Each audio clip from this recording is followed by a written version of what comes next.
नमस्कार साथियों, होलकर परिवार में आप सभी का स्वागत है। आज हम एक नए अध्याय के साथ आप सबसे जुड़ने वाले हैं। वो एक नए अध्याय का नाम है गुणनखंडों की संख्या। जैसे कोई संख्या है, किसी संख्या का गुणनखंड निकालना है तो कैसे निकालेंगे, नंबर सिस्टम का टॉपिक है। क्योंकि बहुत सारे बच्चे नंबर सिस्टम से परेशान रहते हैं, तो मैंने उसको टुकड़ों में बांट बांट के वीडियो डाल रहा हूँ, ठीक है ना। तो आज सबके लिए गुणनखंडों की संख्या सिखाने जा रहा हूँ। देखो, जैसे आपने देखा होगा कोई संख्या है, मैंने यहाँ पे लिखा 6 लिखा, कितना लिखा 6। तो 6 किस किस से कटता है, तो आप कहोगे सर 1 से कटता है, 2 से कटता है, 3 से कटता है और अपने आप 6 से कटता है, कोई दिक्कत नहीं। तो आप कहोगे सर इन्हें इस 6 के गुणनखंड कहेंगे। बात क्लियर है। इसी प्रकार से अगर यहाँ पे लिखा हुआ है 10, क्या लिखा हुआ है 10, 10 किससे कटता है, तो आप कहोगे सर 1 से कटता है, 2 से कटता है, 3 से कटता है और 3 से नहीं, सॉरी 3 से 5 से कटता है और किससे कटता है 10 से कटता है, ठीक है ना। तो आप कहोगे सर इन्हें क्या कहेंगे, हम लोग 10 के गुणनखंड कहेंगे, ठीक। इसके बाद अगर हम लोग आगे बढ़े, इसी प्रकार से हमने कहा कि सर 12, 12 1 से भी कटता है, 2 से कटता है, 3 से कटता है, 4 से कटता है, 6 से कटता है और किससे कटता है 12। मतलब इनके लिए हम क्या कहेंगे, 12 के गुणनखंड कहेंगे। अब मेरी बात सुनो पहले, यहाँ तो छोटी छोटी सी संख्याएं थी तो हमने बता दिया कि सर ये संख्याएं।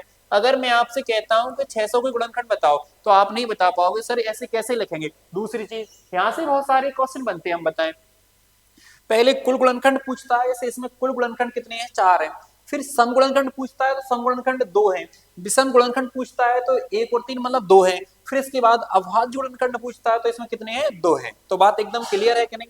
तो हम लोगों ने खिलाने कोई क्वेश्चन, जैसे मान लो कोई बड़ी संख्या है उसकी गुणनखंड कैसे निकालना है।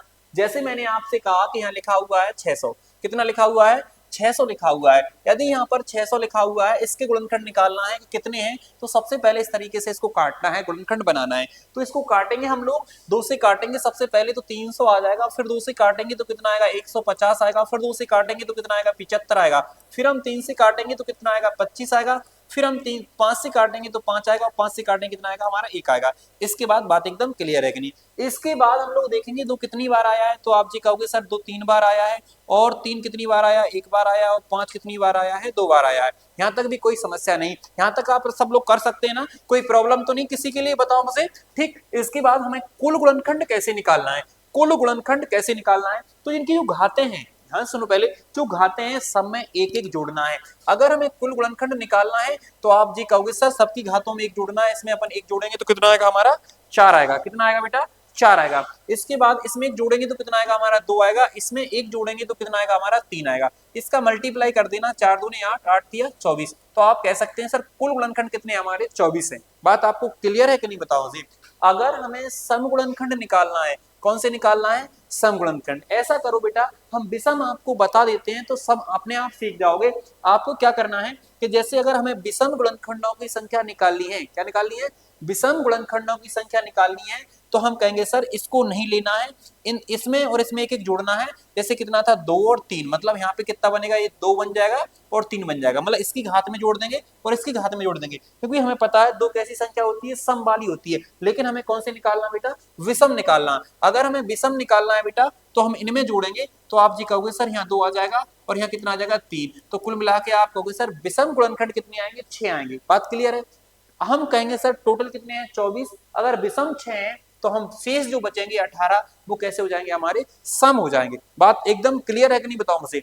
इसके बाद बेटा अगर हम अभाज्य निकालना है, क्या निकालना हमें, अभाज्य निकालना है, तो आपको क्या करना है, सुनो पहले। अगर हमें अभाज्य गुणनखंड निकालना है तो बस आपके लाने पहला काम करना है कि सर जो घाते हैं ना उन सबको जोड़ दो आपस में।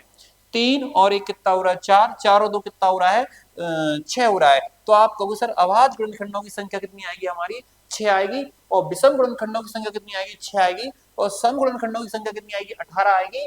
और कुल गुणनखंडों की संख्या कितनी आएगी, 24। बात क्लियर है कि नहीं। यदि आपको कंसेप्ट समझ में आया तो इसके बाद अगला क्वेश्चन आप सब लोग मुझे बताओगे कमेंट्स बॉक्स में कि इस क्वेश्चन का जवाब क्या है।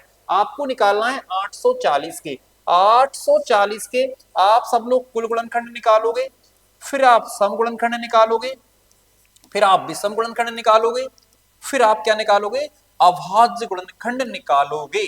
बात अभी आपको समझ में आ गई। तो फिर हम लोग नेक्स्ट वीडियो में मिलेंगे, तब तक के लिए जय हिंद, सभी के लिए भारत माता की जय।